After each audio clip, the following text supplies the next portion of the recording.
Ang talatang batayan ng ating paksang pag-uusapan sa pamamahayag ng salita ng Panginoon ay hinango dito sa Kabanatang 2 ng Efeso, talatang 11, 12, 13 at 19.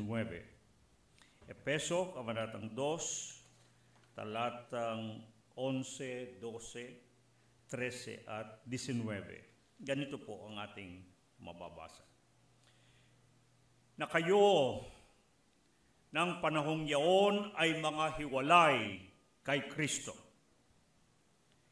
Mga di kabilang sa bansa ng Israel, mga taga-ibang lupa tungkol sa mga tipan ng pangako, na walang pag-asa at walang Diyos sa sanglibutan. Datapwat ngayon kay Kristo Jesus, hindi na kayo mga taga-ibang lupa at mga manlalakbay, kundi kayo'y mga kababayan na kasama ng mga banal at sambahayan ng Diyos. Dagdag nawa ng Panginoon ang kanyang pagbabasbasatin sa pagbabasa ng kanyang banal na salita. Pinapupurihan ka namin at pinararangalan ang iyong dakilang pangalan, aming Panginoon at aming Diyos. Pinasasalamatan ka namin sa ibayong pagkakataon na kami ay pinagindapat mo na makatayo sa iyong harapan, at higit sa lahat ay madama namin ang iyong pakikipisan sa aming kalagitnaan. Ang aming dalangin ay mangusap ka sa amin sa pamagitan ng pamamahayag ng iyong salita. Marinig nawa namin ang iyong tinig na mangungusap sa amin, at ang dalangin namin ay ilakip mo ang dagdag na pagbabasbas. Sa pakikinig namin, yamang ikaw din naman ang nagsabing higit na mapalad ang nakikinig at tumutupad sa iyong mga salita. Ito po ang aming dalangin na mayroong pagpapasalamat sa pagkakataong kami ay makarinig ng iyong mga salita. Amen. Nais ko pong basahin muli ang ating talatang batayan. Efeso 2, 11, 12, 13 at 19. Nalubhang napakahalaga, lalo na sa atin, na mga mananampalataya kay Kristo Jesus na ating Panginoon at ating tagapagligtas. Na kayo ng panahong yaon ay mga hiwalay kay Kristo. Nag-uusapan po ang mga hiwalay kay Kristo. At itong mga hiwalay kay Kristo, ang sabi, ay mga di kabilang sa bansa ng Israel. Mga taga-ibang lupa tungkol sa mga tipan ng pangako, mga walang pag-asa at walang Diyos sa sanglibutan. Narito ang pagbabago nito. Datapwat ngayon kay Kristo Jesus, hindi na kayo mga taga-ibang lupa at mga manlalakbay, kundi kayo'y mga kababayan na kasama ng mga banal at sangbahayan ng Diyos. Kung merong paksang napakahalagang pag-usapan, at bagamat kapuna-puna, ito'y hindi pinag-uusapan sa mga ibang mga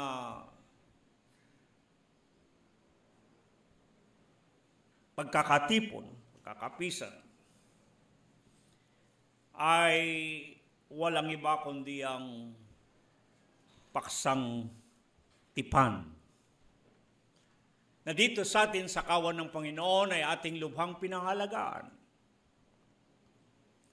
Mapapansin ninyo na sa mga nakaraan nating paghaharap at pag-uusap, ating natalakay ang tungkol sa pagkakaugnay Sa tipan, pinag-usapan natin at binigyan natin ng para mas madali nating maunawaan.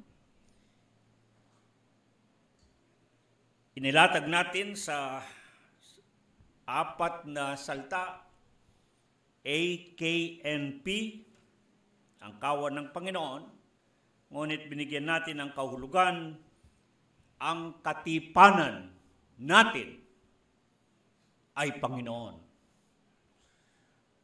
Bilang pagbibigay ng pagpapatotoo at makatotohanan na ating bigyan ang ating pagkakaroon ng relasyon. Ang binibigyan natin ng diin sa kawan ng Panginoon, na relasyon sa Panginoon, na hindi maaring basta baliwalahin at pawalang halaga, kundi kung gaano katotoo na tayo ay nakikipagrelasyon sa Panginoon. Kaya ito ay nababatay sa isang pakikipagtipanan sa Panginoon, na tinatawag nating tipanan na ugnayan, covenantal relationship, na ipinaliliwanag sa atin ng mga paksang ating pinag-uusapan. Napakahalaga po nun. Binibigyan natin bilang sentrong turo o batayang katuruan sa kawan ng Panginoon ng tipanan na ugnayan, covenantal relationship. Sapagkat bandang huli, ang lahat ng mga bagay ay uuwi sa isa. Relasyon sa Panginoon. Relasyon sa Panginoon. Kaya, sa nakaraan din, binigyan natin ng pansin at diin ang paksang katapatan sa katipanan. Dahil inihingi ito, alinman at sinuman ang mayroong pakikipagkasundo, pakikipag-usap, pakikipagtipanan, sumpaan, hinihingi ang katapatan sa katipanan. At mahalaga po yun na tinalakay natin upang makita natin gaano kahalaga na maging tapat tayo sa Panginoon, na siyang ating katipanan.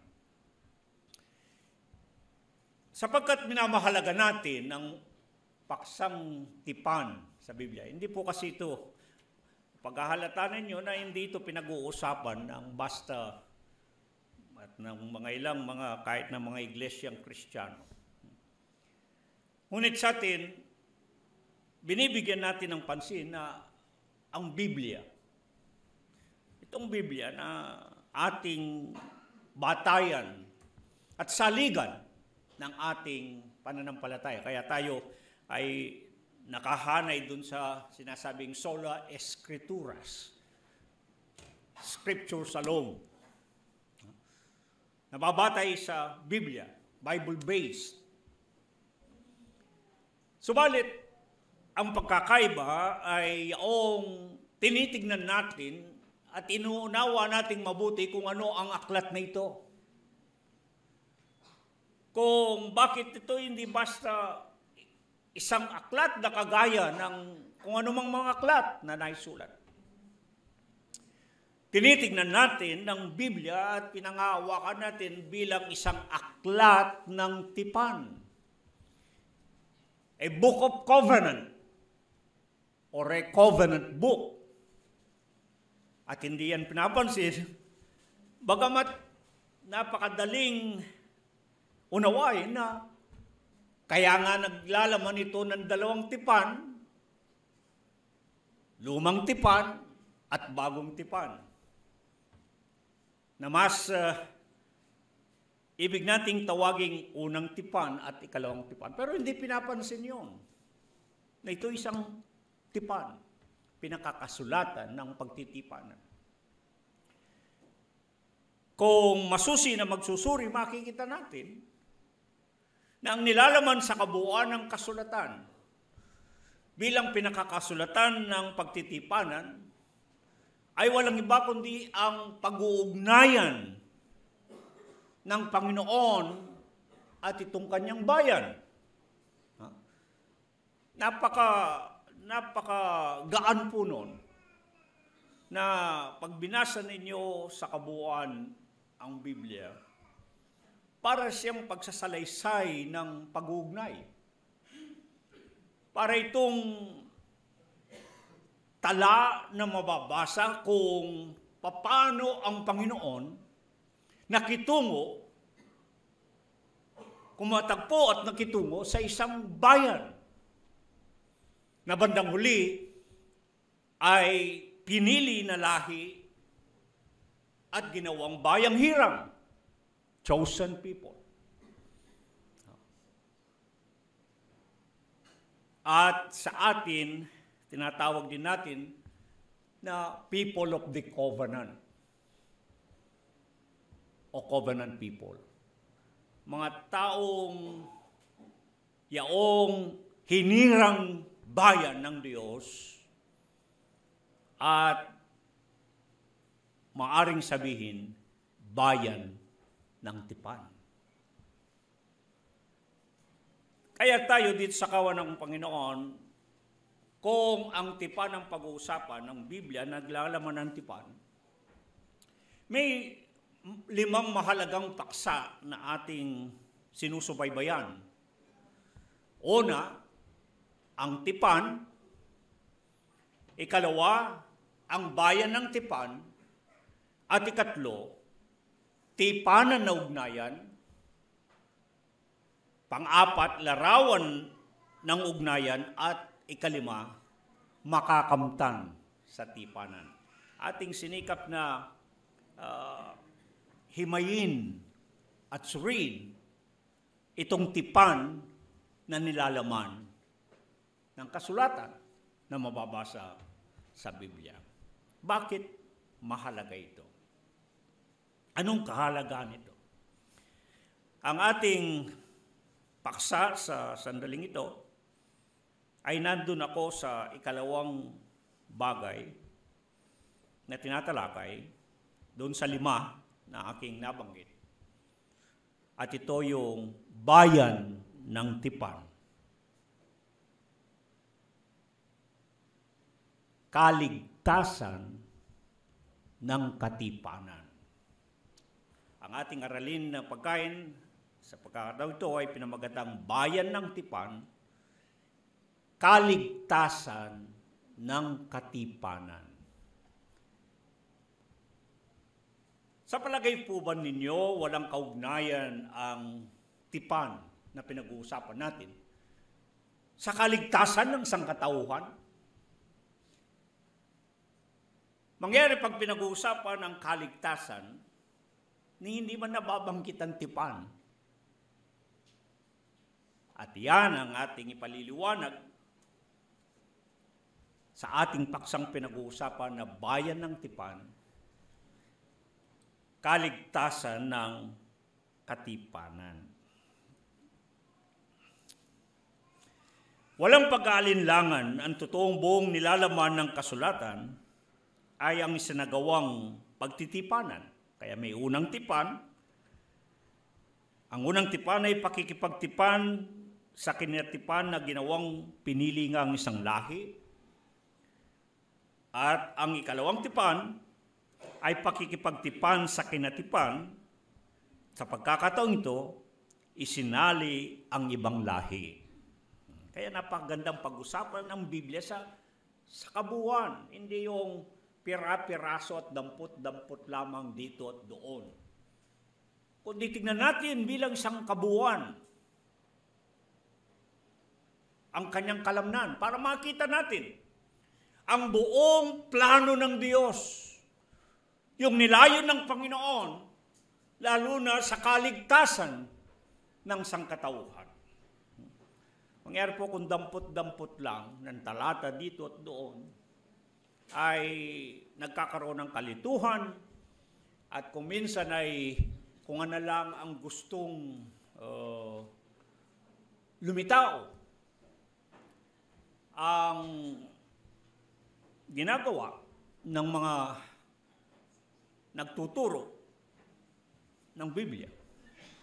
Ngunit, ang ating layon upang tayo ay huwag maligaw at luminaw sa atin, lalo na ang kaligtasan sa buong sangkatawan, kaligtasan ng sangkatawan.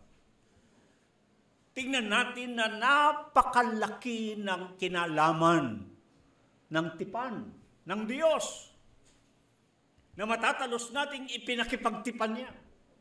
At sa pagkakataon ito, makita natin at maraming talata na ang mismong Panginoon na makapangyarihan. Sa Genesis 17:1, ang Diyos na makapangyarihan, ang siya mismong nakipagtipan. Ayon sa Deuteronomio 29:15, pinaliliwanag natin, at ito'y napakahalaga na unawain natin sa tipan, na yung pakikipagtipan ginawa ng Diyos. Hindi siya pakikipagtipan ng tao sa Diyos, kundi pakikipagtipan ng Diyos sa mga tao na kanyang kinatagpo at kung kanino siya nakitungo. Napakalaga noon sapagkat sa maraming pagkakataon, pag pinag-uusapan ng isang tipanan, sa magang salita, kasunduan. Ngunit sa Biblia, tipan ang ginagamit na salita. Sa Hebreo, bereth. Sa Grego ay diatheke. At kung minsan naririnig ninyo yung salitang Latin, testamentum o testamento. Ngunit ang tipan ng Diyos na mababasa natin sa Biblia sa unang tipan at ikalawang tipan ay ang makapangyarihang Diyos ang nakipagtipan at hindi yung tao. Mahalaga po yun. Bakit? Kaya kailangan siseryosohin, bibigyan talaga ng halaga sapagkat ang Panginoon mismo ang nakipagtipan. Yeah. Sa panahon natin kasi ngayon, makikita ninyo ang mga nagkakasundo, may pinagkakasunduan, at kahit kuminsan pinagsusumpaan pa yan, ngunit nababaliwala. Tinatalikuran ng isa yung kanyang anumang sinumpaan at hindi niya gagawin. Napakahalagang malaman ng Biblia na naglalaman ng tipan ng Diyos at dahil siya ang Diyos na nagpagtipan. Kagaya ng pinag-usapan natin sa nakaraang nating pag-arap, ang Diyos ay tapat na tutupad ng kanyang sinumpaang tipan. Gagawin at gagawin ng Diyos kung ano ang kanyang sinabi. Pinaliwanag natin yan doon sa ating aralin na pagkain na katapatan sa katipanan. Napakalaga kung gayon na pag-usapan ng tipan dahil ito'y tipan na ipinakipagtipan ng Panginoon at nilakipan niya ng kapangakuan. Mababasa ninyo na sinumpaan nito ng Diyos. Mababasa ninyo yan sa Genesis 12, 15, 17, Deuteronomio 28, 29, at makikita ninyo kagaya ng pinag-usapan natin, ang Diyos mismo sumumpa sa kanyang sarili. Ang sabi ng Hebreo, wala siyang ibang masumpaan na mas mataas pa kanya. Siya na mismo sinumpaan niya ang kanyang sarili. Sa makatuwid ang mga tipang ito na nilalaman ng kasulatan na mababasa sa Biblia, ay nilakipan ng Diyos ng kapangakuan. At dalawa ito, alin lang sa dalawa, pagpapala o pagkasumpa. Blessings or cursings. Yan ang mababasa ninyong covenant promises. Ano yung mga tipan ng pangako sa Biblia? Blessings or cursings. Pagpapala o pagkasumpa.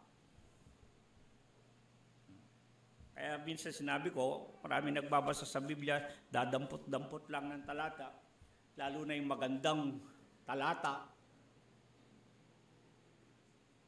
Pagkalalo na may kinalaman sa pagpapala, dadamputin lang talata at sasabihin, napakaganda ng salita ng Diyos. At nauso tuloy sa mga Kristiyano yung, I claim it. Inaangking ko yan. Inaangking ko yan. Salita ng Panginoon sa akin yan. Pangako ng Diyos sa akin yan. Sabi nga ng English na idioma, hold your horses. Huwag kayong magmadali. Nagsasabi ng ganyan, nag-aangkin. Alalahanin nyo, tipan ng pinag-uusapan, covenant. Dahil, ang dapat mga ibabaw na tanong saan, kasali ka ba? Sa tipan. See? Mahalaga po yun.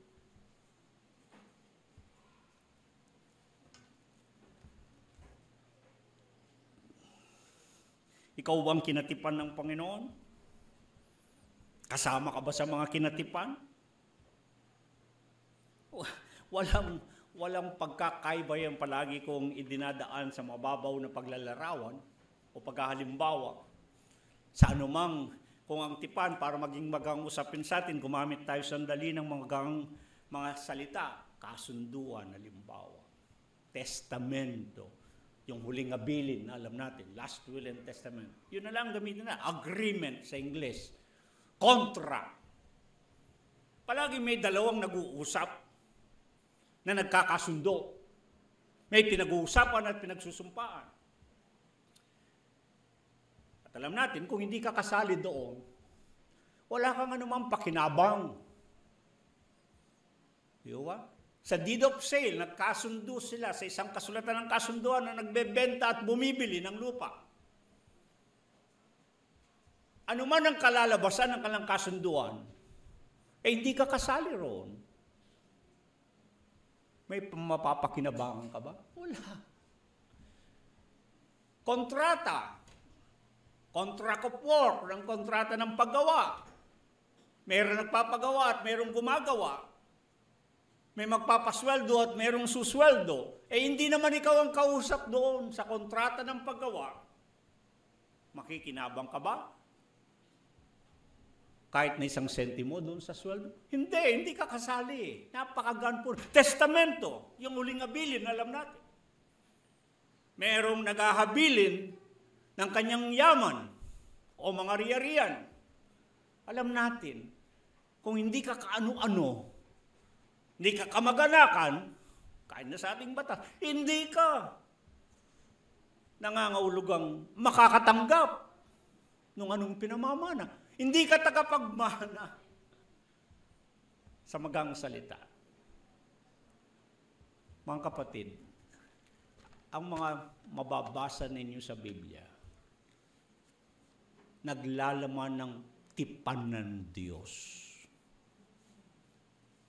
At may kinatipan siya. At sa kanila, kagaya ng mababasa natin sa Roma 3, Roma 9, doon sa mga kinatipan ng Diyos, banda uli, sinabi yun ng Israel. Maliwanag ang sinabi. Anong kalamangan nila ng mga taga-Israel? Itong mababasa nating pinili na lahi mula sa iba't ibang mga lahi, sila ang pinili ng Diyos, kinuha na kanyang bahagi at ginawa niyang kanyang bayang hirap. Meron silang kalamangan, lamang na lamang sila, sapagkat sila ang kinatipan ng Diyos, sa kanila ang mga tipan ng mga pangako ng Diyos, sila ang kinatagpo ng Panginoon, sa kanila nakitungo ang Panginoon, silang pinangakuan niya ng kanyang tipan, pagpapala man yan o pagkakasumpa. Sabi ng Roma 9, sa kanila, hindi kanino man, kundi sa kanila ang mga tipan ng pangako, sa kanila ang mga magulang, sa kanila si Abraham, Isaac, Jacob, Moses, David, at etong mahalaga. Sa kanila mula ang Kristo. Saan nanggaling si Kristo Jesus? Sa kanila. Kaya napakalaki ng kanilang kalamangan.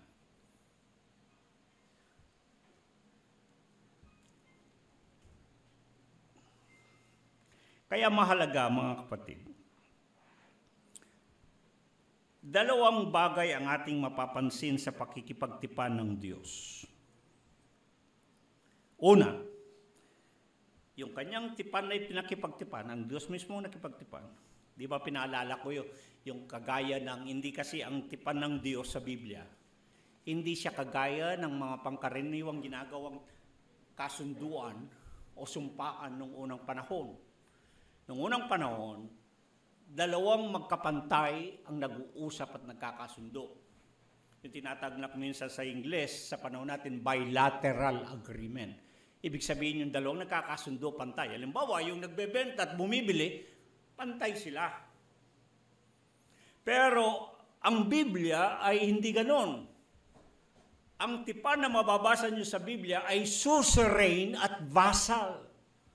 Isang mataas na makapangyarihan at isang mababa na nasasakupan ang nag-uusap. Nakita yung pagkakaiba?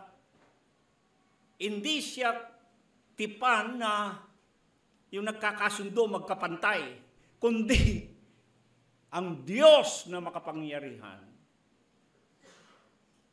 at yung nasasakupan o mas mababa sa Kanya ang nag-uusap. Kaya marami kayong mababasa sa Biblia na mga kondisyon. Ang Diyos ang nagkokondisyon. Sa maraming pagkakataon ng taong nakikipagkondisyon sa Diyos. Panginoon, pagpapalain mo po sana ako. At kung pagpapalain mo ako, maglilingkod ako sa iyo. Panginoon, kapag ganito, Panginoon, kapag... Napakalakas ng loob ng mga tao na silang mangondisyon sa Diyos. Sa Biblia, ang Diyos ang nagkukondisyon. Ang Diyos ang may kondisyon. Gawin ninyo ito, pagpapalain ko yun, hindi nyo sundin ito, susumpain kayo. Yan po ang forma ng tipan sa Biblia. Ang Diyos ang nagdidikta. It is God who provides and dictates the terms and conditions. Hindi ang tao. Kaya nga nililiwanag po natin, ang tipan na pinag-usapan sa Biblia, tipan na ipinagtipan ng Diyos. Ang Diyos ang nakipagtipan. Hindi ang tao ang nakipagtipan sa Diyos. Kaya ang Diyos ang may karapatan lamang na magbigay ng kondisyon. At mababasa niyo sa Biblia, puro kondisyon. Pag hindi niyo naintindihan yon, kaya sabi ko na, dampot ka lang ng talata dyan, dampot ka lang dyan, at napakaganda. At madalas na dinalabot yun dun sa Jeremias na ang aking panukala sa inyo ay para sa inyong kabutihan. My plan for you, sabi ng Panginoon, is for your good and not for evil. Ang sarap pakinggan. Pero may kondisyon yun. At nagbigay ng kondisyon ng Diyos. Hindi mo siya basta maangkin, kagaya ng I claim it. Ayan, inuso ng mga mahilig sa mga Amerikano. I claim it. Di ba pinaalala ko, kasi madadaanan natin mamaya, dalawang paglagumin na lang po natin para mas madaling usapan natin. Ang totoo niya, pag binasa niyo yung Biblia, merong hanggang sigurong 7, kuminsan 6 lang sa iba. 7 tipan. Adamic covenant, tipan ng Diyos na pinagtipan kay Adam. Noahic covenant, nang makipagtipan ng Diyos kay Noah. Abrahamic covenant, nang makipagtipan ng Diyos kay Abraham. Mosaic covenant, nang makipagtipan ng Diyos kay Moses. Davidic covenant, nang makipagtipan ang Diyos kay David. Bandang uli, sa pamagitan ni Kristo Jesus, yung new covenant. Mababasa ninyo yan sa Biblia. Pero tayo, paglagumin muna natin sa dalawa para mas madali ang ating pag-uusap. Dalawang tipan ang sumasaklaw sa ating paksa. Ang pakikipagtipan sa sangkatauhan ng Diyos na kipagtipan at gumawa ng tipan para sa sangkatauhan.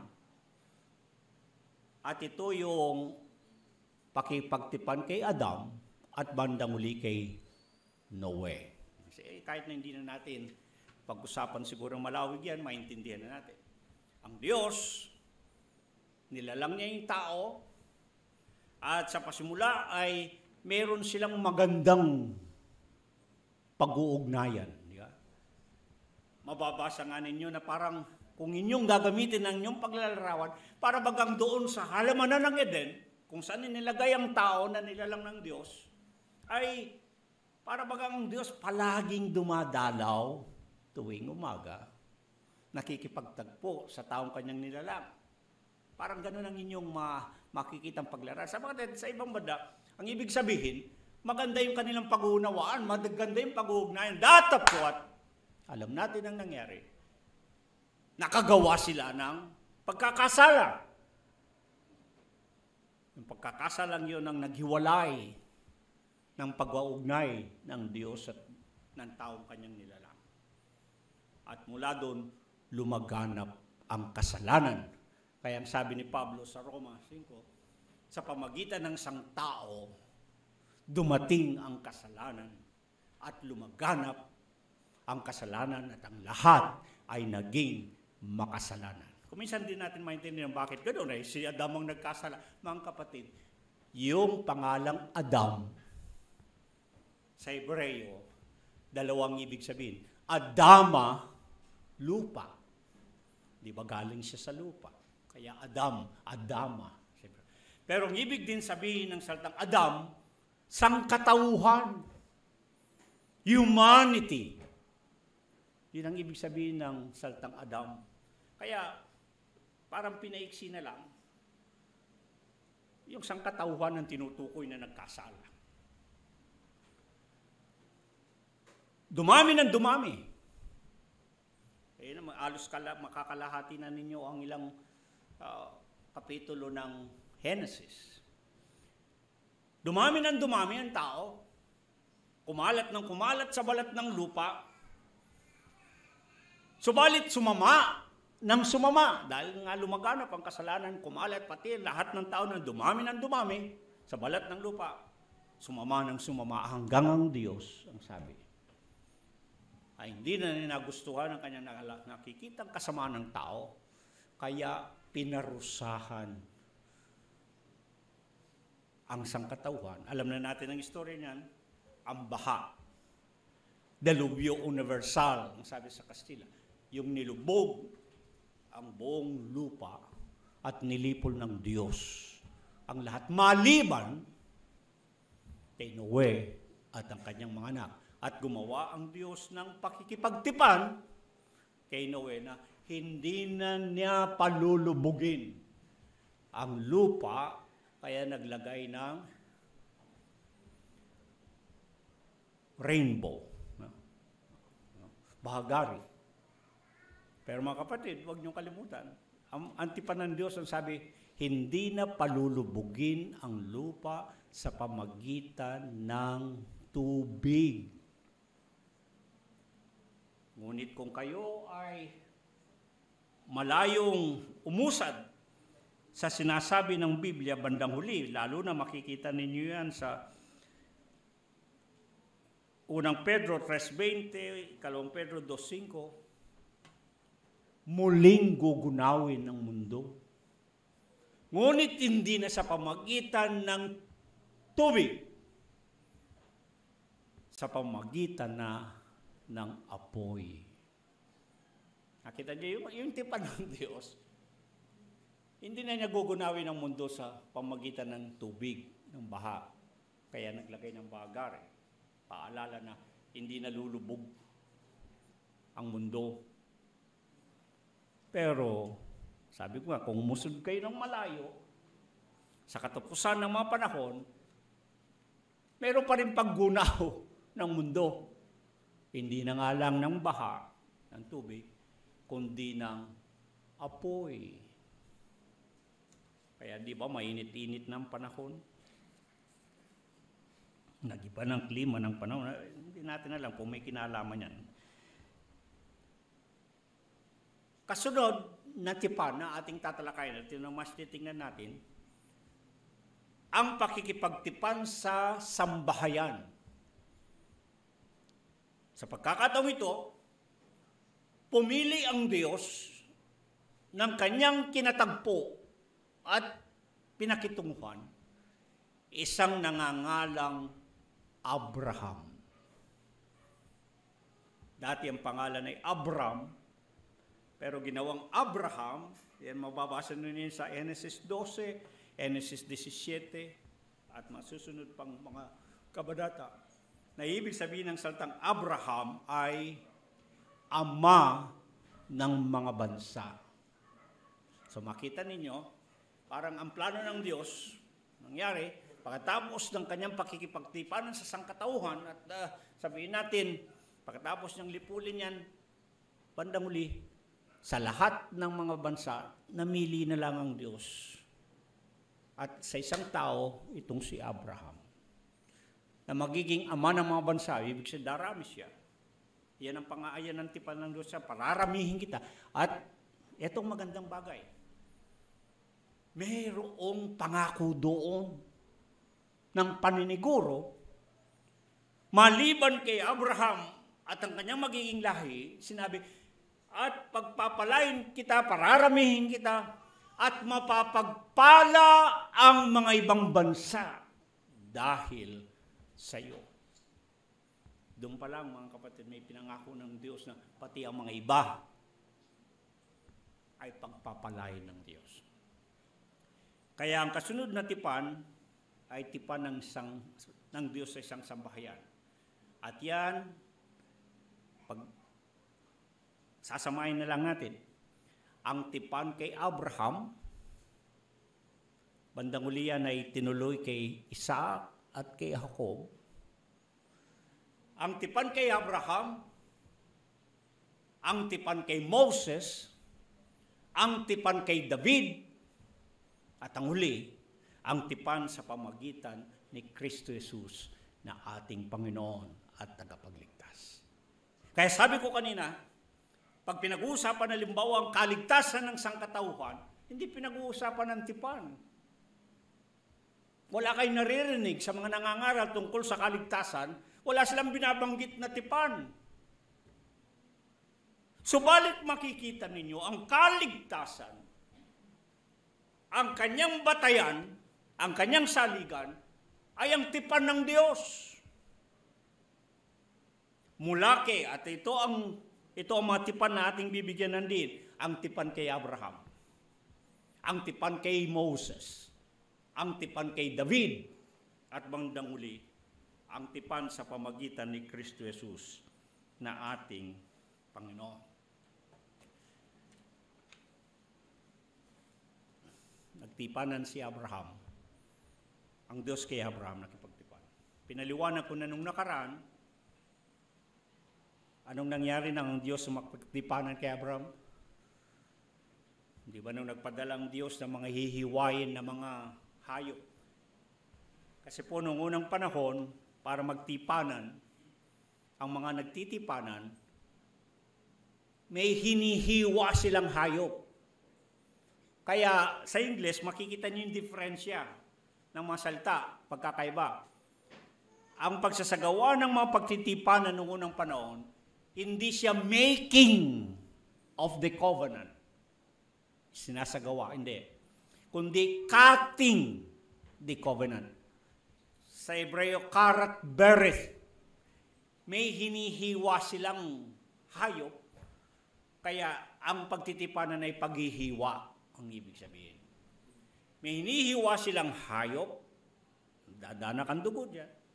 At yung nagtitipanan, lalakad doon sa hiniwang hayop, habang sila naglalakad, sumusumpa sila sa tipan.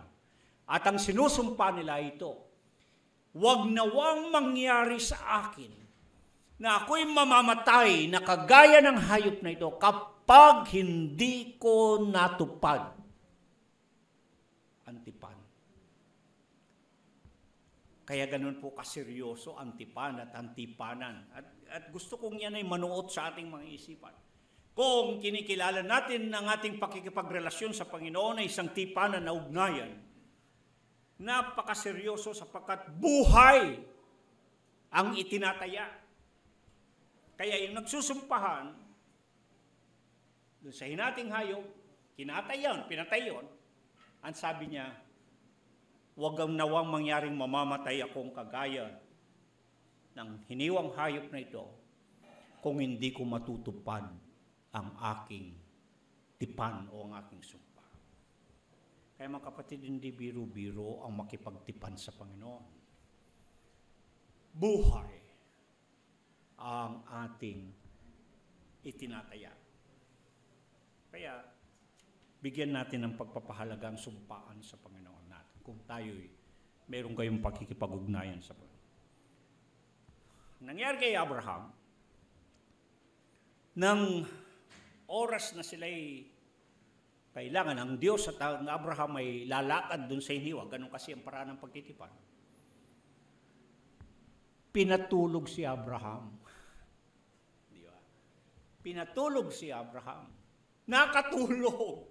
Habang nagtitipanan sila, nakatulog siya dahil pinatulog. At ang sabi, mayroong usok o parang apoy na dumaan dun sa hiniwang hayop. At yun ay kumakatawan sa Diyos. Na nangangulugan, ang ibig lamang sabihin ay paunawa, ang Diyos lang ang dumaan dun sa hiniwang hayop. Ibig sabihin, ang Diyos lang ang sumumpa. Ang Diyos lang ang gumawa ng tipan. Mahalaga po yun. Hindi napapansin ang bumabasa ng Biblia yon kasi hindi nila pinag-uusapan ng tipan. Ibig sabihin nito, ang Diyos mismo ang sumumpa, gumawa ng tipan. Kaya nakakasiguro tayo na tutuparin ng Diyos. Marami na natin tayong tinalakay ng matalatayan noong nakaraan sa katapatan ng katipanan. Kung ang katapatan ng pag-uusapan, ang Diyos ay tapat. El Amen, El Emet. Ang Diyos na tapat, ang Diyos na Amen, ang Diyos na totoo. Kung anong sinabi niya kanyang gagawin. Malaking bagay po yun na panghawakan natin. Kung ang ating Diyos ay isang Diyos ng katapatan at ng katotohanan, makakatiyak tayo kung anong kanyang sinabi ay kanyang gagawin. Kaya kung ano ang mababasa natin sa Biblia, na salita ng Diyos, mapanghahawakan natin sapagkat ang sabi nga ay tapat siya na nangako. Ngayon, nagtipanan si Abraham. Ang Diyos at kay Abraham nakipagtipan. Yung tipan ni Abraham, ng Diyos kay Abraham, alam natin, inilipat sa kanyang mga anak dahil ang sabi ng Diyos, walang hanggan yan ang aking pakikipagtipan. Everlasting covenant. Kaya, nailipat yan sa kanyang lahi, ang sabi ng Diyos, hanggang sa iyong mga lahi. Kaya pagpatuloy yung tipan ng Diyos kay Isaac at pagkatapos kay Jacob. At mula kay Jacob, nagkaroon ng Israel. Yan ang kasaysayan. Pinalitan ng pangalan ni Jacob, ginawang pangalan ni Israel. Ang ibig sabihin ng salitang Israel, ang nakipagpunyagi sa Diyos. Dahil nakipagbuno si Jacob. Pero ang ibig sabihin ay, ang katagumpayan ay sa Diyos. The victory is of God. Ang tagumpay, ang pananagumpay ay sa Diyos. Yan ang isang kahulugan din ng salitang Israel. Ang Diyos ay magtatagumpay. Nasa Diyos ang pagtatagumpay. May makita ninyo yung tipan ng Diyos ngayon. Nandun na tayo kay Jacob, Abraham, Isaac, Jacob, Israel.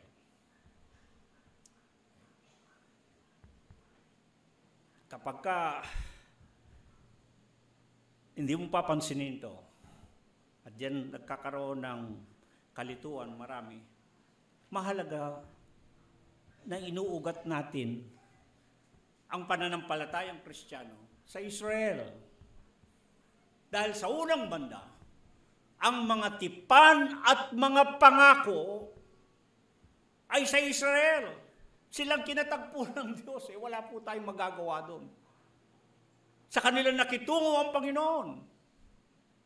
Sila ang covenant people or people of the covenant. Sila yung bayan ng tipan dahil sila ang kinatipan ng Diyos. At dahil sila ang bayan ng tipan, silang kinatipan ng Diyos, silang katipanan ng Diyos, sa kanila, ang sabi, maliwanag yun, sa kanila ang mga kapangakuan, the covenantal promises, the covenantal benefits or blessings, ay sa kanila. Kaya, ang mahirap sa mga ibang mananampalatayang Kristiyano, para silang nangaagaw ng pagpapala. Inaangkin nila agad yung pagpapala na nasusulat sa diba. Hindi silang kinatipan. Ang kinatipan ng Israel. Sa kanila, maliwanag yung talata ng ating batayan, Efeso 2, at gayon din naman, yung Roma 3, Roma 9, na sa Israel, sa kanila ang mga tipan at kapangakuan. At higit sa lahat, mula sa kanila ang Mesyas, ang Mashiach, ang Kristo, sinugo na naparito upang maging tagapagligtas. At ang pangalan niya Yeshua, na sinasaling Yehosus o Jesus sa Latin. Nang ibig sabihin, ililigtas niya ang kanyang bayan. Mateo 1:21, Lucas 2:11. Pansinin ninyo, ililigtas niya ang kanyang bayan. So, ang tipan ng Diyos na may kinalaman sa kaligtasan ng sangkatauhan, mula kay Abraham muna, natipan, Isaac, Jacob, Israel, ang gagamitin ng Diyos na ilaw sa sanglibutan, the light of the nations. Silang maging saserdote. Sila ang maghahatid ng pagkilala at pagpapakilala sa Diyos. At bandang huli, saan nanggaling ang ating Panginoon at tagapagligtas? Ang Mesyas, si Kristo, sa kanila. Kaya hindi natin pwedeng itabihan ang Israel. Pag tinabi mong Israel, hindi tayo kasali. Ayan ang sinabi, hindi tayo kasali doon sa mga tipan at pangako. Wala tayong kaano-ano kay Abraham, kay Isaac, kay Jacob. Wala tayong kinalaman. Dahil hindi naman tayo taga-Israel. Pero kaya nga kailangan mo subaybayan yung tipan ng Diyos para makita paano tayo na mga hentil, paano tayo mga hindi taga-Israel, hindi mga Hudyo na katutubo, ay makikinabang sa walanggang pagpapala, sa biyaya ng Diyos ng pagliligtas, ng pagpamamalas ng pagliligtas. Kita niyo? Hindi pinaliliwanag yan. Ngunit sa atin, tinitignan natin dito sa kawan ng Panginoon. Mahalagang makita natin maliwanag paano tayo nakasali sa mga pinili na lahi. Paano tayo may sasamang kabilang sa bayang hirang, yung chosen people. Paano tayo may bibilang sa bayan ng tipan, sa people of the covenant? Kasali na ba tayo sa tipan? Maaari na ba nating angkinin din at tamasahin ang mga pangako ng mga tipan, yung covenantal blessings? Hindi po pwede yung para tayong nag-aagaw, para tayong nagnanakaw ng pag-aari ng iba. Bigla nating aangkinin ng talata na hindi naman para sa atin kaagad. Yeah. Mga kapatid, malaki ang kinalaman ng tipan sa kaligtasan. Sapagkat alam natin, doon nanggaling ang Mesyas, ang Kristo na tagapagligtas. Walang iba kundi si Kristo Jesus na ating Panginoon at tagapagligtas. Kaya hindi mo maaring baliwalahin si Jesus. Hindi maaring maisantabi si Kristo Jesus. Sapagkat bandang huli, nasa na tayo? Tipan kay Abraham, ibinaba kay Isaac, ako, Israel. At ngayon sa pamamagitan ni Kristo Jesus, ang bagong tipan. Yung Berit Chadasha, o kaya naman ay bagong tipan. At yan ay mababasa na ninyo. Pinaiiksi ko na po itong mga talata. Napakaraming talata na ating hinagilap para patunayan bandang uli na nagkaroon ng bagong tipan. At yan tinatawag kong ikalawang tipan. Bago tayo dumako doon pa lamang sa unang tipan kay Abraham, Moses, bandang uli kay David. Kailangan natin banggitin si David dahil may tipan kay David ang Diyos. At ang isang tipan ay yung ang kanyang kaharian ay magpapawalang hanggan. Wala ang katapusan ang kanyang magiging kaharian. Ngunit, may pahiwatig mula kay David sa kanyang binhi. Ang Mesyas ay manggagaling sa binhi ni David. Kaya po pag pinag-usapan ninyo si Kristo Jesus at inyong subaybayan pabalik yung kanyang pinanggaliang lahi, yung salit-saling lahi. Kaya si Jesus na ating Panginoon, nang siya narito, tinatawag siyang anak ni David. Dahil nanggaling siya doon sa linahe ni David. At nandun ang pangako na isusugo ng Diyos. Ang Mesyas, manggagaling siya doon. Pagpapatunay na si Kristo Jesus na ating Panginoon, ang sinasabi ng mga inihula ng mga propeta na siya nga ang Mesyas, siya nga ang Kristo. Subalit pinagdududahan ito, pinag-aalilangan ito nang siya'y naparito sa sanglibutan at dumating siya mismo sa kanya at ang kanyang tinutukoy doon. When he came unto his own. Yung iba sinasabing sanglibutan doon siya dumating. Hindi. He came unto his own. Naparoon siya sa kanyang sariling mga kababayan. Ang mga Hudyo. Hindi siya kinilala. Hindi siya tinanggap na siyang Mesyas. Na siya ang tagapagligtas na inihula ng mga propeta. Ang magandang bagay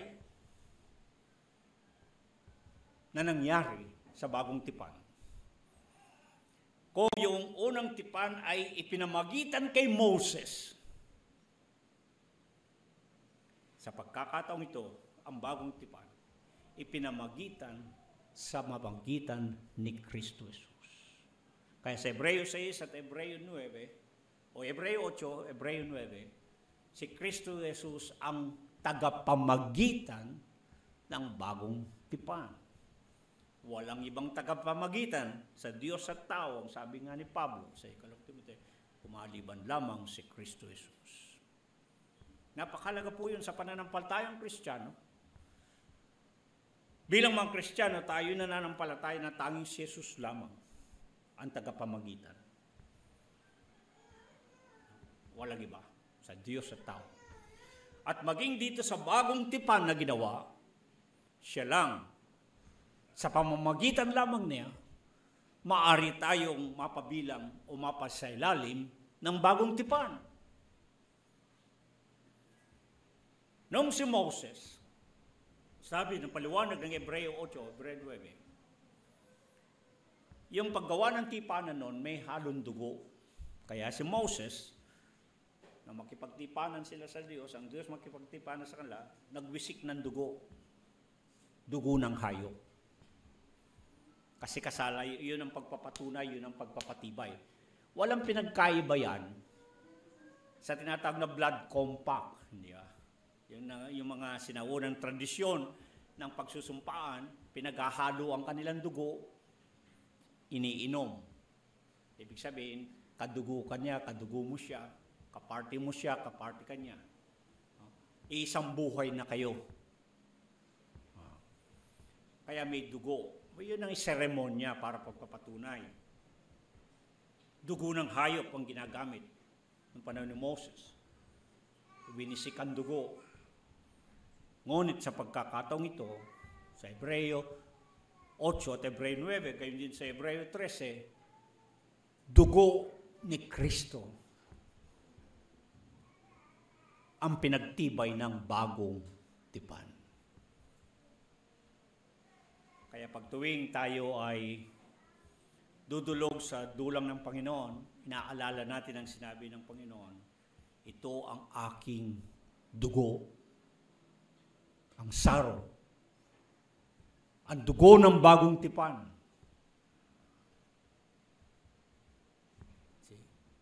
At hindi magkakabisa ang isang tipan kung hindi mamamatay yung nakikipagtipan. Kaya si Kristo namatay. Inialay ang buhay para magkabisa yung tipan, yung bagong tipan na pinag-uusapan natin. At yan ang magandang bagay sapagkat saklaw tayo nitong bagong tipan. Yung unang tipan na mababasa ninyo sa Biblia ay pakikipagtipan ng Diyos sa isang lahing pinili. Ang Israel, ang kinaumpahang Iraq. Ngunit ang ikalawang tipan, isinali na ang mga ibang lahi. Yun ang mabuting balita para sa atin. Ngunit yan ay sa pamagitan ni Kristo Jesus, kaya pinaliliwanag yan ng Galatia 3. Si Abraham, pinagindapat siya at binilang na katwiran sa kanya nang siya'y manampalataya. Ang hinihingi sa bagong tipan ay ang pananampalataya at pananampalataya kay Kristo Jesus. At kung sasampalataya kay Kristo Jesus, ang sabi ng Galatia 3, kayo ay naging binhi na rin ni Abraham. Isipin noon ninyo, wala tayong kaalam-alam kay Abraham, wala tayong kinalaman kay Abraham, wala tayong kinalaman sa Israel, wala tayong kinalaman sa mga tipan ng Diyos sa kanila. Pero dahil kung tayo sasampalataya kay Kristo Jesus, ibinibiling na rin tayong binhi din ni Abraham. Kasali na rin tayo dun sa mga pinili. Ibinibilang na rin tayo sa bayang hirang sa pamamagitan lamang ni Kristo Jesus. Hindi pwedeng i-etsapwera si Kristo Jesus. Kagaya ng ibang sekta ng pananampalataya, tinatabi si Jesus. Kung hindi siya binababa, itinatabi si Kristo Jesus. Kung hindi naman ay inaagaw, ninanakaw pa ang kanyang titulo ng pagkahirang na sila ang appointed son, sila ang anointed, na sa kanilang kaligtasan kapatid, hindi pwede. Kaya pinakikita ko yung kabuuan na nilalaman ng kasulatan. May tipan yan na pinanggalingan. Abraham, Isaac, Jacob, Moses, David, hanggang sa Panginoon. May tipan yan, na tipan na pinagtibay, sinumpaan ng Diyos. Ang Diyos ang sumumpa na ganito ang kanyang layon na may kinalaman sa kaligtasan ng sangkatauhan.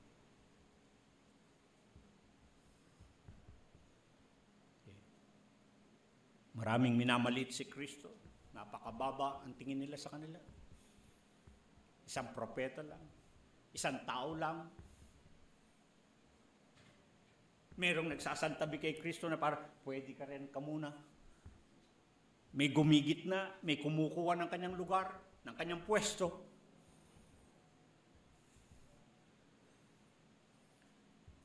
Kailangan natin maunawaan ng kaligtasan, maging para sa buong sangkatauhan, hindi mahihiwalay sa tipan ng Diyos. Sinumpayan ng Diyos. Pati mga pangako na yan, ang Diyos ang nagtakda. Kaya ang sabi sa bagong tipan, a better covenant with a better promises. Ang bagong tipan ay isang tipang lalong mabuti. Mas mabuti siya dun sa unang tipan. At meron itong mabuting pangako. Kaya tayo mapalad, bagamat hindi tayo taga-Israel, hindi tayo Hudyo na katutubo, hindi tayo kababayan ng Israel, tayo ay taga-ibang lupa ng mga tipan at pangako ng Diyos, nung balit ng dahil kay Kristo Jesus. Makakatanggap tayo ng mas mabuting pangako.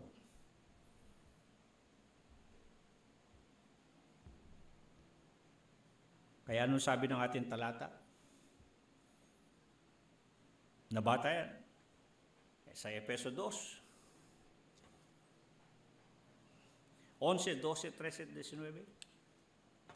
Na kayo ng panahong hiwalay kay Kristo.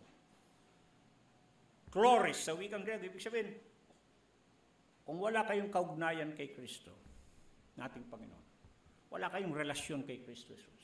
Hindi nyo kinikilala si Kristo Jesus. Walang anuman sa inyo si Kristo Jesus. Ito ang konsekwensya. Kung wala kayo kay Kristo Jesus, walay kayo kay Kristo Jesus, hindi kayo sumasampalataya kay Kristo Jesus, wala kayong anumang kinalaman o kaugnayan kay Kristo Jesus, wala kayong relasyon sa Panginoon, anong sabi? Kayo'y di kabilang sa bansa ng Israel.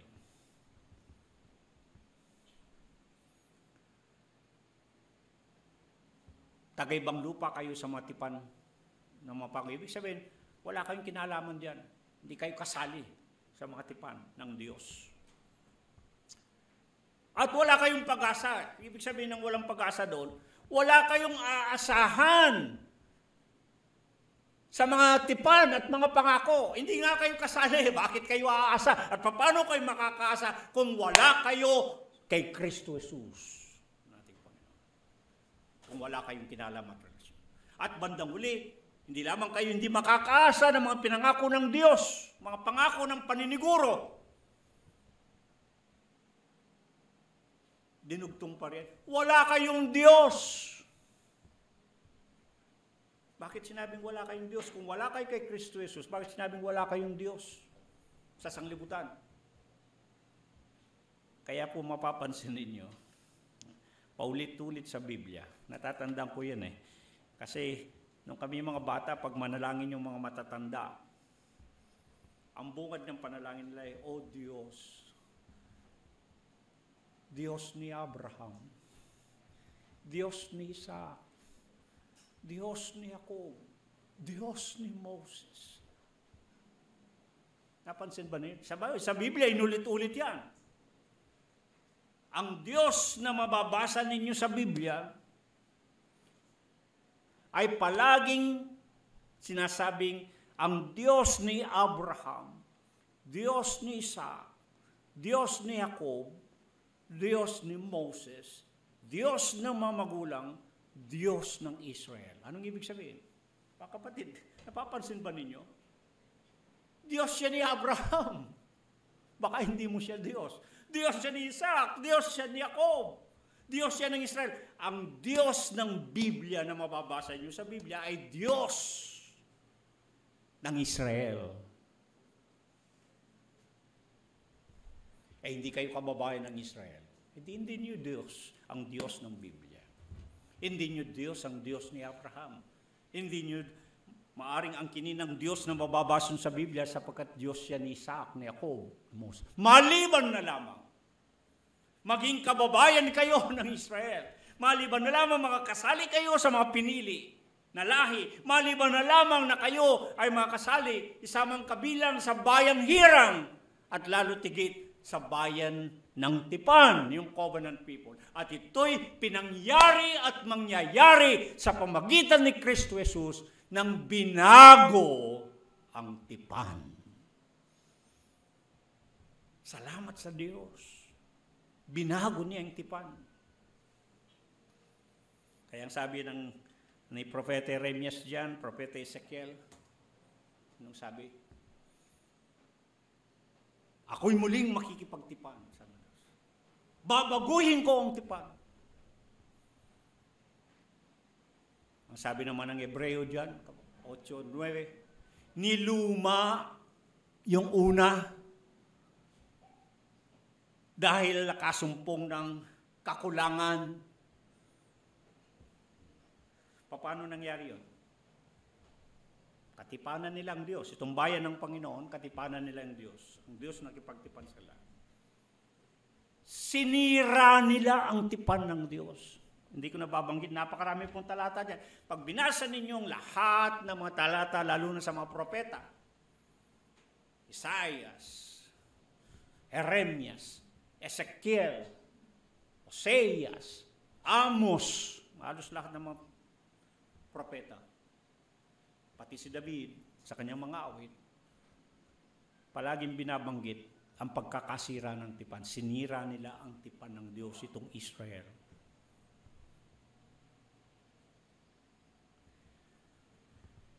At dahil sinira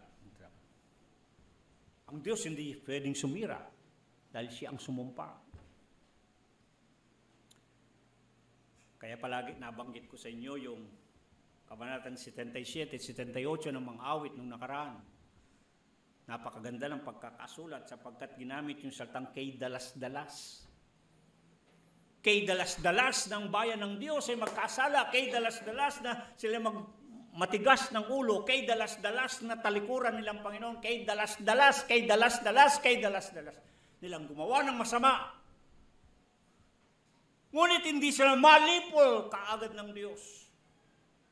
Kaya yan ang sinabi ng Panagoy Tres.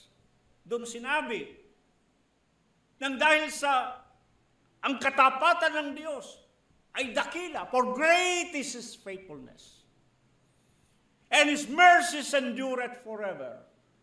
At ang kanyang habag, ang kanyang awa ay magpakailanman. Hindi kami nililipol agad. He does not consume us. Hindi kaagad nililipol ng Diyos ang kanyang bayan kasi may katipanan niya eh. Mawawala ang kanyang katipanan. Kaya pinaliwanag ko yung talata na sinabi ng 2 Timoteo. Bagamat hindi kayo maging tapat, tapat ang Diyos. Pero hindi ibig sabihin, hindi tayo kailangang magtapat. Ang ibig lamang sabihin noon, dahil ang Diyos ang sumumpa. Di ba sinabi ng Hebreo, pinaliwanag ko, di ba pag may sumusumpa, naghahanap sila ng susumpaan. Di ba? Pero ang Diyos, ang sabi doon, sa Hebreo, wala siyang masumpaan na mas mataas pa sa kanya. Kaya sumumpa siya sa sarili niya. Kaya hindi niya pwedeng labagin ang kanyang tipan, hindi niya pwedeng sirain. Sumira itong Israel. Pero dahil mahabagin ng Diyos, maawain ng Diyos, mayaman sa biyaya, mabagal sa pagkagalit, hindi niya nililipol agad. Pero alam natin ang kasaysayan. Nilipol din sila bandang uli. Ano nangyari? Nagtira ang Diyos ng retaso, yung remnant. Yung lahat ng di nananampalataya, doon pa lamang sa ilang, nanguna ang kapatid ni Moses, di ba? Lahat yung hindi nananampalataya. Binuka ng Diyos ang lupa.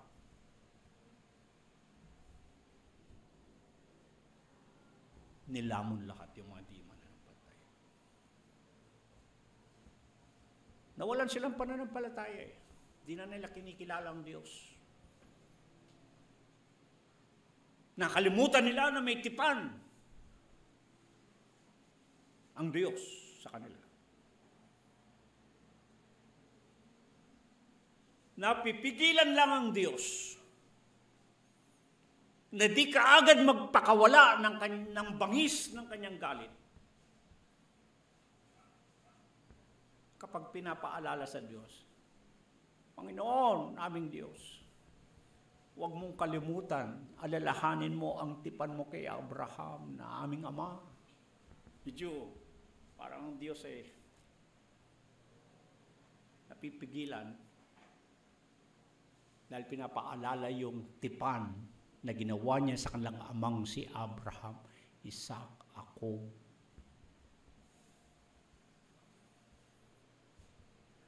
Ngunit bandang huli sa bagong tipan, pag binasa na ninyong Hebreo, sabi niya, huwag kayong gumaya sa kanila. Huwag gumaya doon sa mga magulang, doon sa ilang. Kaya inihingi sa bagong tipan, yan ang ating paksa noong nakaraan, katapatan sa katipanan. Inihingi din ng Diyos na magtapat. Kung tapat ang Diyos, dapat maging tapat din tayo. Dahil sa magkatipanan, hindi maaaring one way, ika nga, relationship.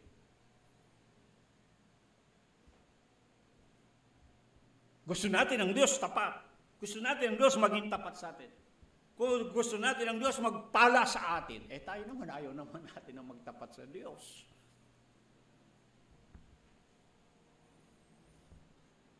At ginagawa nating pang-iwas, pantakas na pangatwiran, tapat naman ang Diyos kahit hindi ako maging tapat. Ang Diyos naman ay mauunawaan ako kahit na ako'y magkukulang. Tignan ninyo yung mga excusas. Yung mga excuses natin. Hindi ganoon. Mga kapatid, kaya pinaliliwanag ko, ang Biblia ay tipan. Pag inalis mo ang Biblia sa konteksto ng usapan ng tipan, kagaya ng ginagawa, hindi pinaliliwanag yan. Tayo, kailangan natin tingnan ang Biblia in the right perspective. Sa tamang pananaw. Ang Biblia ay aklat ng tipan. Isa siyang tipanan ang nilalaman yan. At ang tipan may pangako. Pangako ng pagpapala o pangako ng pagkasumpa. Blessings or curses. And if we want blessings, maintindihan natin anong hinihingi para matamo yung mga pangako ng pagpapala.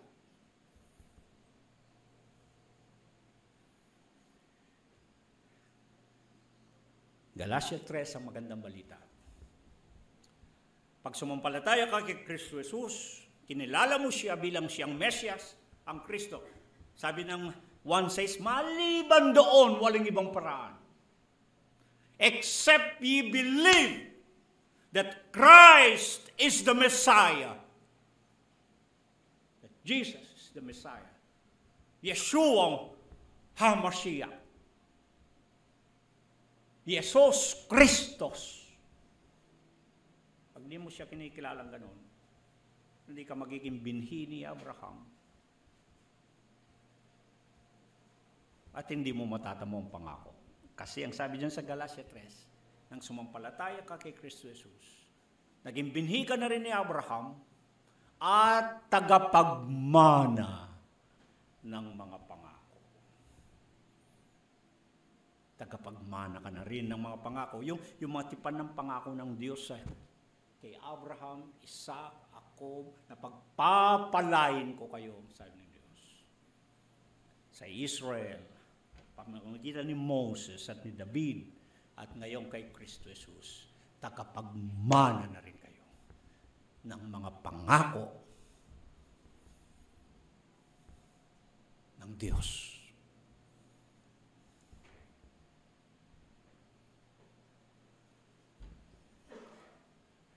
Kaya bandang huli, sa pagwawakas natin, pag inunawa ninyo ito, tipan, walang duda, no kave duda, walang pag-aalinlangan. Tama tayo dito sa kawan ng Panginoon na sinasabi natin dapat ang relasyon sa Panginoon ay covenantal relationship. Isang tipanan na ugnayan. Kasi yan ang talagang nangyari. Pinagsumpaan yan at ang Diyos mismo ang sumumpa ng isang tipan ng ugnayan sa kanyang bayan. At ito'y walang hanggan, everlasting covenant. Di magwawakas ang ugnayan na yan. At upang lalo nating maunawaan ang ugnayan na yan, ang ginagamit na larawan ay ang ugnayan ng pastor at ng tupa. Alam po ninyo, ito binabaliwala, hindi pinapansin. Sa palagay ba ninyo, basta yung tipanan na ugnayan ng Panginoon, ng relasyon ng Panginoon at ng kanyang bayan, ay inihalin tulad sa ugnayan ng pastor at tupa, sa palagay nyo, wala lang yun? Hindi. May ibig gigihit o higit ang paglalarawang yon. Tipan kay Abraham, Isaac, Jacob, Moses, David at bandang huli kay Kristo Jesus. Huwag niyong kalimutan, lahat ng mga ito, tagapagpastor ng tupa. Abraham, nangangalaga ng tupa, pastor ng tupa. Si Isaac, Jacob, nagpatotoo, sabi niya, sa Genesis 45 hanggang 48, sa buong buhay namin, pinagpastoran kami ng Panginoon. Yun ang kanilang karanasan. They were nomadic pilgrims. Palipat-lipat ang buhay. Dahil kung saan mayroong pastulan, doon sila. Pinakita nila ng kanilang Diyos ang nagpapastor sa kanila sa palipat-lipat nilang daan. Moses, prinsipe yan ng Egyptio. Walang kaalam-alam sa pagpastor, pero hinugot ng Panginoon sa palasyo. Ginawa munang magpastor sa ilang para maintindihan niya ang ugnayan ng Panginoon sa kanyang bayan. Si David, mula sa pagkabata, nangangalaga ng tupa. Kaya nga hindi siya tinitingnan na magiging hari ng Israel nung mamili kung sinong papalit kay Saul. Wala ka na bang ibang anak? Ang sabi.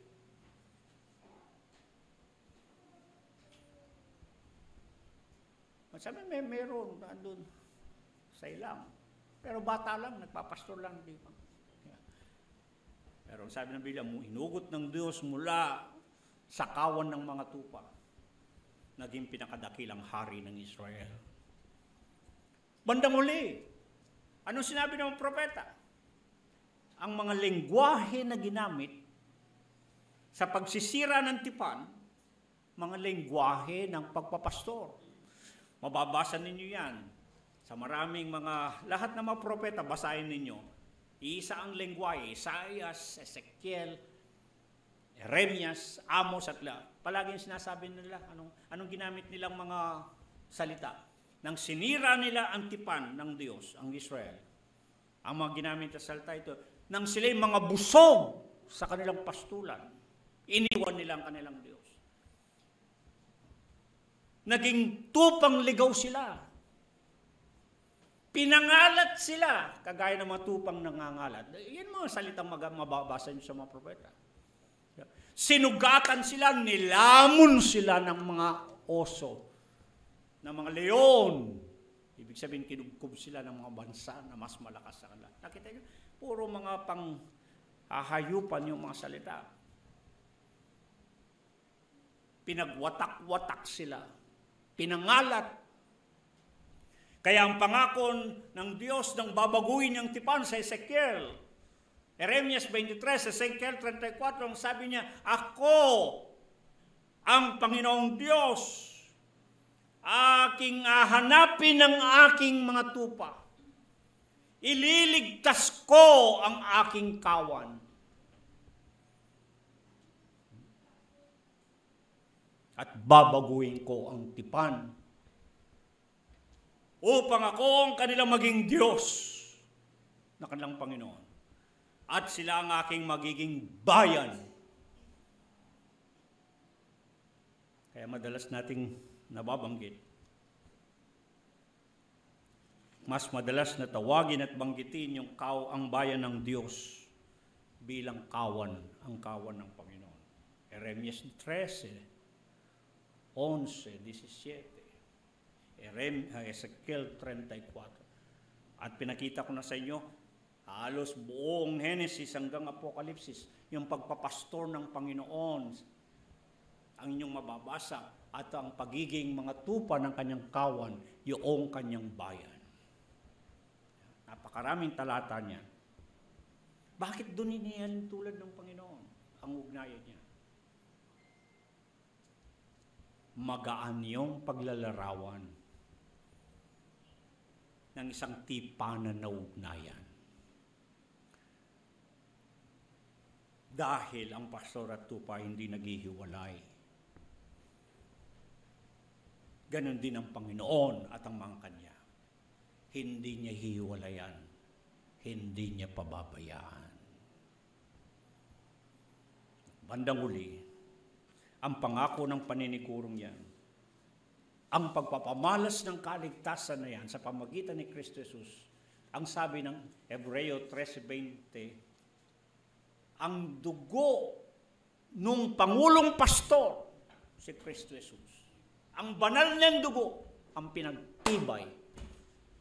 Pero binanggit pa bilang pastor ang Panginoon, yun ang dugo niyang pinagtibay sa tipan, upang ang sino man sa kanya sumasampalataya at umaasa at naghihintay sa kanila ay magtatamo ng katubusan o ng kaligtasan. Yan ang sinabi ng Hebreo 8, 9, 13.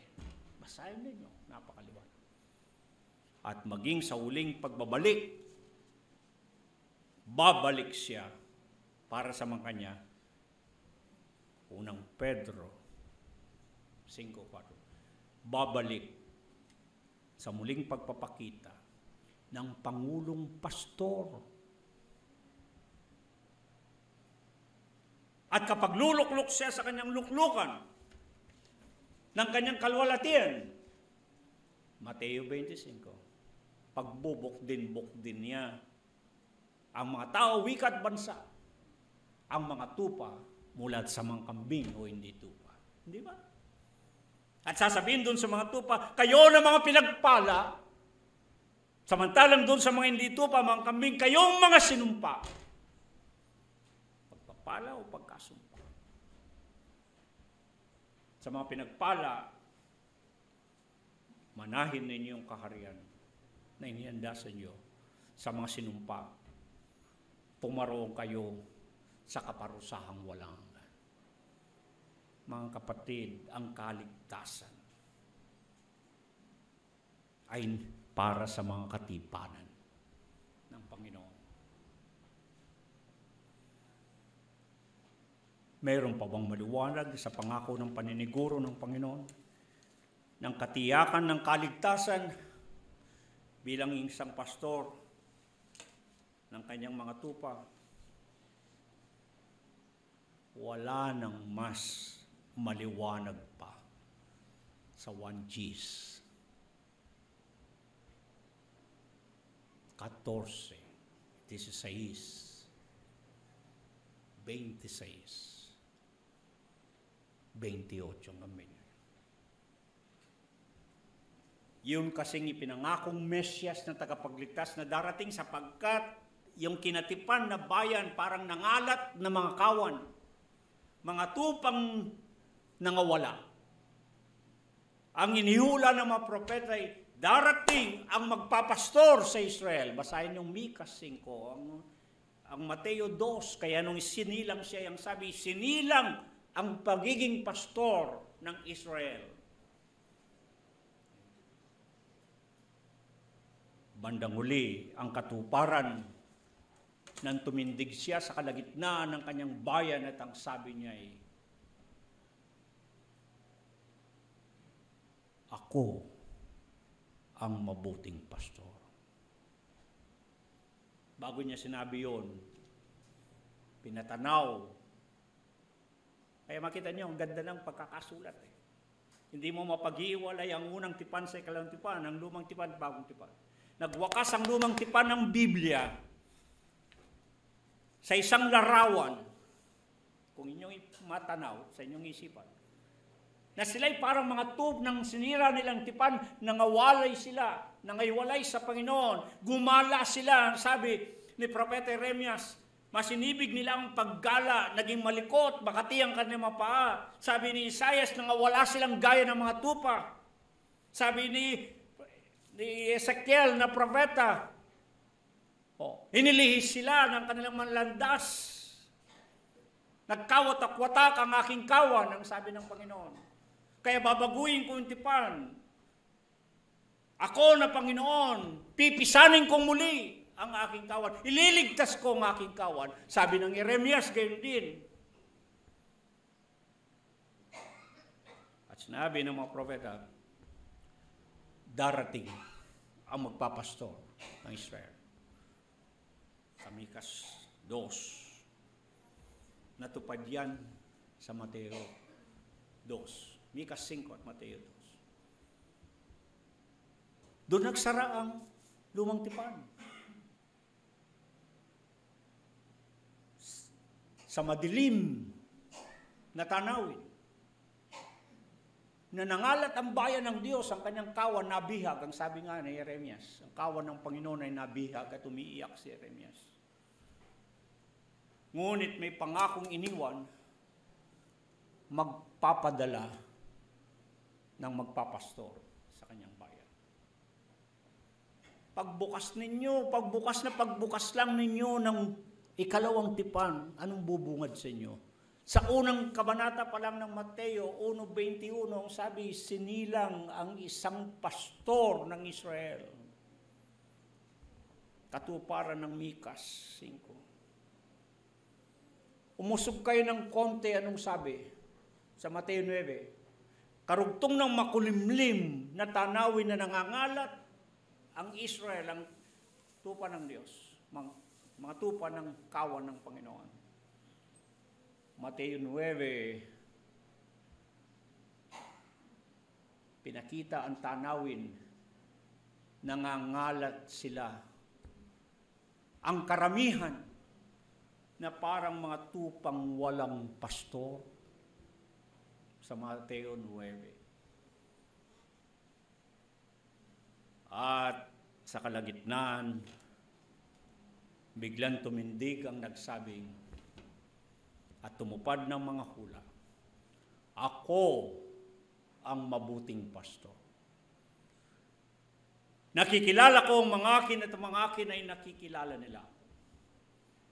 Meron akong ibang mga tupa na hindi sa kulungan ito na kailangan din naman dalhin ko upang maging isang kawan.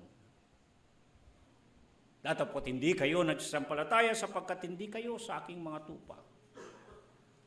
Dinirinig ng aking mga tupa nga, tinig at sila'y nagsisunod sa akin.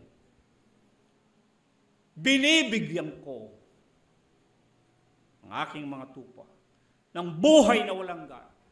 Kailan may hindi sila mapapahamak ni walang makaagaw sa sino man sa kanila. Ngunit, mga kapatid,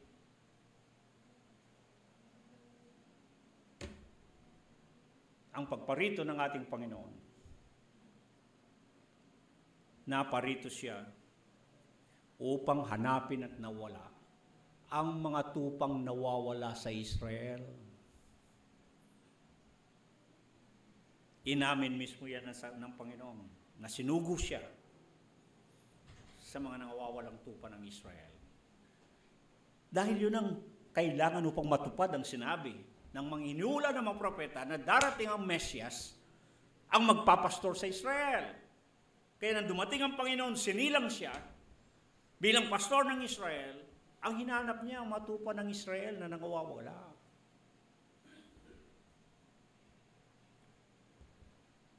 Pero mayroong pahaging. Meron akong mga tupa na hindi sa kulungan ito sa Israel. May iba pa akong tupa.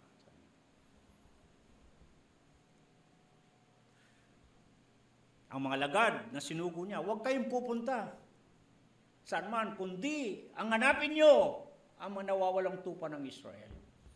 Hanggang dun lang. Sana, ngunit hindi po. Ang sabi, paliwanag ni Pablo na apostol dyan, na ang paghayo ay inuna muna sa mga Hudyo. Dahil bandang huli, ang pagsusugo ng Panginoon na sa pagtatapos ng Ebanghelyo, humayo kayo sa buong sanglibutan. At ipangaral ninyo yung Ebanghelyo. Pagdating ng mga gawa ng mga apostol at yan ay sinunod na ang atas ng Panginoon, sila muna ay nagsaksi sa Judea, sa mga Hudyo. Pagkatapos sa Samaria, mga mestisong Hudyo, kalahati Hudyo, kalahati Hentil. Jerusalem, Samaria, at pagkatapos sa sanglibutan. Sanglibutan, mga Hentil, mga taga-ibang bansa, hindi taga-Israel. Kaya sa pagwakas ng ating aralin na pagkain ay napakaganda. Ito ang pagbabagong nangyari at ang kinakausap ay mga Hentil, mga Hentilis, mga taga-ibang bansa, hindi taga-Israel, hindi katutubo ng Israel. Na kayo, sabi, itong mga Hentil na ito. At tayo kabilang sa mga Hentil dahil hindi tayo mga Hudyo na mga katutubo. Kabilang tayo sa mga bansa at hindi ng Israel. At ang sabi na kayo ng panahon na kayo'y hiwalay kay Kristo Jesus. Wala kayong kinaugnayan kay Kristo Jesus. Kaya relasyon ang pinag-uusapan dito. Kailan may relasyon sa Panginoon? Kailan kinikilala mo si Kristo Jesus? At kinikilala ka ni Kristo Jesus para mabuo ang relasyon. Palagi na natin pinaliliwanag yung yada na Hebreo at yung hinosko na Grego. Kailangan sa isang magkarelasyon ay magkakilala.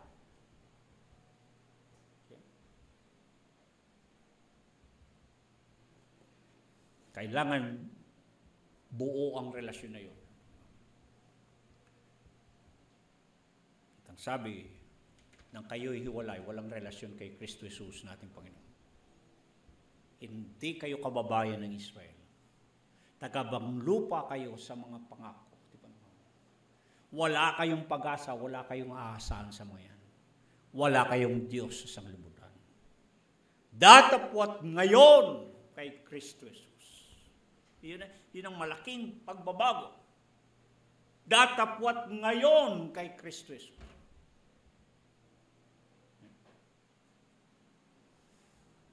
Kayo hindi na taga-ibang lupa. Kasama na kayong sa sambahayan ng Diyos. Kaya yung Galatia 3, pinaliliwanag doon paano nangyari yun. Bandang huli, ang bagong Israel ng Diyos na tinatawag ay ang mananampalatayang mga Hudyo at ang mga mananampalatayang hentil kay Kristo Jesus. Magkasama na, iisa, wala nang pagkakaiba. Sabi, wala nang Hudyo, wala nang Grego. Ang lahat ay iisa kay Kristo Jesus. Mga kapatid, napakagandang balita para sa atin sapagkat tinabot tayo ng Ebanghelyo ni Kristo Jesus. Upang tayo ngayon na dati hindi bayan, ang sabi nga ng unang Pedro 2, kayo na mga mananampalataya, talatang 7, si Kristo ay mahalaga sa inyo. Bakit mahalaga si Kristo sa inyo na nananampalataya? Sapagkat ang sabi ng unang Pedro 2:7, si Kristo ay mahalaga sa inyo na mga mananampalataya sapagkat kayo ngayon ay kabilang sa laing hirap. May pagkasaserdote. Kabilang sa sambayan ng Diyos, dati-rati, talatang 25, para kayong mga tupang nangaligaw.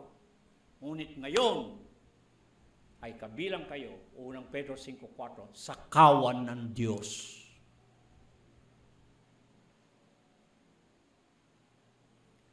Mga minamahal kong mga kapatid, ang aking layon, lubusan nating maunawaan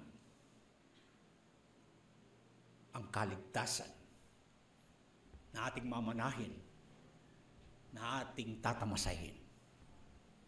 Ang buhay na walang hanggan. At lahat ng pagpapala ng Diyos, Efeso 1, ay para sa mga katipan ng Panginoon. Ibig sabihin, yung may kaugnayan sa Panginoon, yung may relasyon sa Panginoon. Pag walang relasyon, maliwanag. Hiwalay kayo kay Kristo? Wala. Di kayo kasali sa sambahayan ng Diyos, sa kanyang pinili na lahi, sa kanyang inirang bayan. Di kayo kabilang sa Israel. Wala kayong aasahan sa mga tipan na mga pangako. Mga covenantal blessings, mga pagpapalang walang hanggan.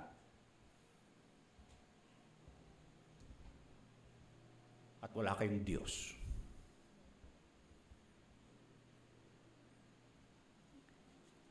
Kaya hindi po natin mapaghiwalay ang usapan ng kaligtasan at ang usapan ng tipan.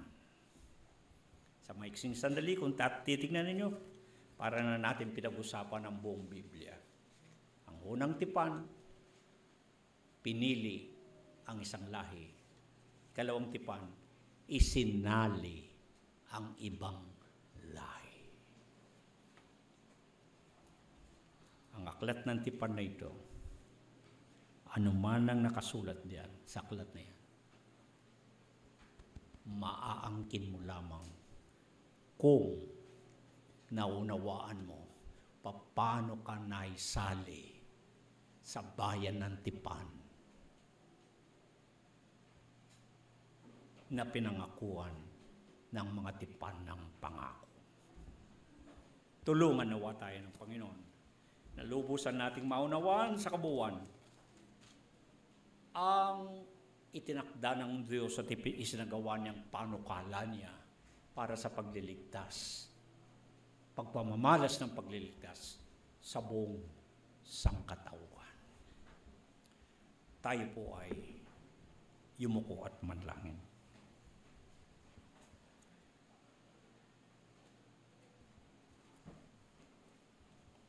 Buong galak at nag-uumapaw ang aming mga saro ng kapasalamatan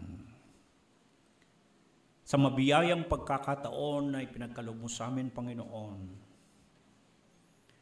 upang maunawaan namin ang iyong buong panukala. Na bagamat ang sangkatauhan ay nalayo sa iyo, nagkaroon ng paghihiwalay at maging ng pakikipag-alitan ng dahil sa kasalanan. Salamat po, Panginoon, sapagkat ang mga tipan mo na ipinakapagtipan ay nanatili at tinupad mo ang iyong sinabi, ang mga pinangako mo sa tipan. Napakabuti po ng aming kalagayan, napakapalad, sapagkat inabot kami ng pagbabago ng tipan sa pamamagitan ni Kristo Jesus, ang Mesyas na tagapagligtas at aming Panginoon. Salamat po sapagkat nagbukas ng pagkakataon upang kami na dati ay hindi kasali sa mga pinili at hindi kabilang sa bayang hirang, ngunit sa pamagitan ng tagapamagitan ng bagong tipan na si Kristo Jesus. At pati na siya, ang kanyang dugo ang pinagtibay ng tipang walang hanggan at may lalong mabuting pangako. Kami nagkaroon ng pagkakataon. Salamat po, Panginoon. May bilang sa iyong bayan, may bilang sa iyong kawan, sa mga tupa sa iyong kawan. Upang kami ay magtamo ng mga pangako. Ang mga walang hanggang pagpapalang pakinabang na iyong sinabi at iyong gagawin. Sa buhay na ito na walang katiyakan at punong-puno ng pag-aalinlangan, subalit sa pamagitan ng liwanag ng iyong mga salita, nagkaroon kami ng katiyakan ng kaligtasan. Matatamo namin ang pangako na nilalaman ng iyong tipan. Lalo nawa kami, Panginoon, na higit na magsumigasig, sapagkat kami parang mga sangang iniyugpong lang. Salamat po, sapagkat binigyan mo kami ng pagkakataon. Ngunit kung papanong binali ang sanga sa puno,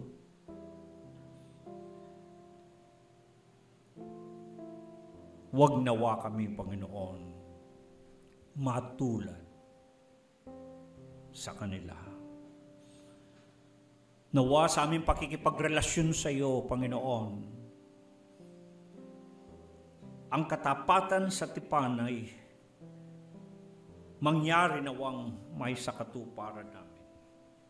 Kung paanong tapat ka, maging tapat nawa kami sa iyo.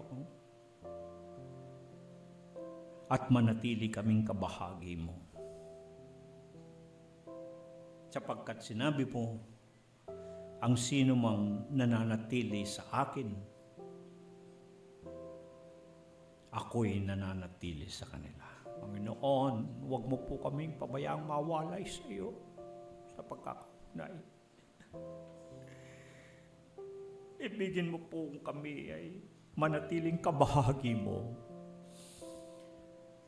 upang kung anuman ang mga inilalaang pagpapala para sa mga iyo ay aming matatamo.